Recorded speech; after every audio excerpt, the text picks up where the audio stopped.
आज कक्षा 7वीं के विज्ञान पाठ 13 जंतुओं में परिवहन इसको पढ़ते हैं। सजीवों में परिवहन, तो इसके अंतर्गत हम जंतुओं में परिवहन आज पढ़ते हैं। जैविक क्रियाओं के लिए प्रत्येक जीव को ऊर्जा की आवश्यकता होती है, उसे भोजन से प्राप्त होती है।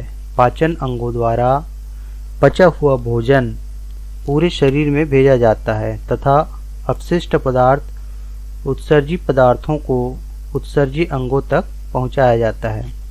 इसी प्रकार शरीर के सभी अंगों को श्वसन में लगातार ऑक्सीजन की आवश्यकता होती है। साथ ही इन अंगों में श्वसन क्रिया के द्वारा लगातार कार्बन डाइऑक्साइड बनती रहती है, जो शरीर के लिए हानिकारक होती है।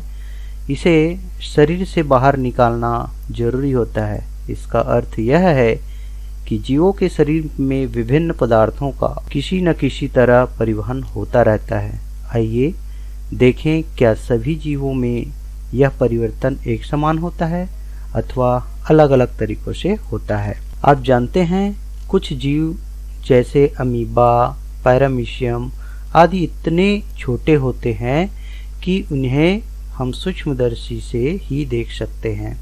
चूँकि अधिकांश सूक्ष्म जीव एक कोश की जीव पानी में रहते हैं, अतः इनमें विसरण विधि द्वारा विभिन्न पदार्थ शरीर के भीतर या अथवा बाहर निकलते रहते हैं। आइए मनुष्य में रक्त परिवहन को समझे। मनुष्यों में विभिन्न पदार्थों के परिवहन का काम रक्त करता है। आइए देखें कि रक्त क्या है और यह शरीर के सभी भागों में कैसे पहुंचता है। हम जानते हैं कि रक्त एक संयोजी ऊतक है और यह केवल तरल पदार्थ ही नहीं। यदि रक्त की पतली सी तह को कांच की स्लाइड पर रखकर सूक्ष्मदर्शी में देखें तो इनमें बहुत से कण इसमें दिखाई देते हैं। ये कण वास्तव में कोशिकाएं हैं जो प्लाज्मा में तैरती है। प्लाज्मा रक्त का तरल भाग है जिसमें 92% पानी होता है और शेष 8% में भोज्य पदार्थ, उत्सर्जी पदार्थ तथा खनिज लवण होते हैं, जिनका रक्त द्वारा परिवहन किया जाता है। रक्त कोशिकाएं मुख्यतः 3 प्रकार की होती है। पहला है लाल रक्त कणिकाएं, दूसरा है श्वेत रक्त कणिकाएं और तीसरा होता है प्लेटलेट्स। तो पहला पढ़ते हैं लाल रक्त कणिकाएं।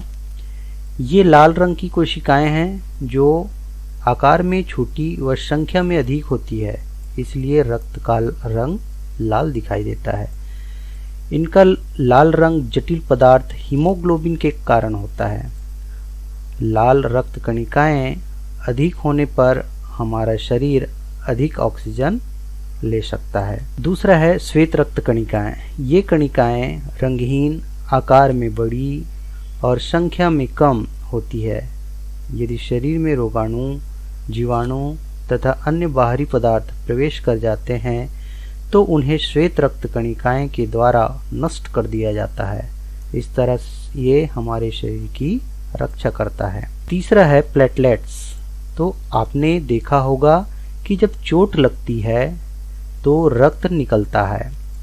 यदि रक्त की बूंद जमीन पर पड़ जाए तो वह कुछ ही देर में जम जाती है। ठीक इसी तरह चोट वाले स्थान पर भी रक्त जम जाता है।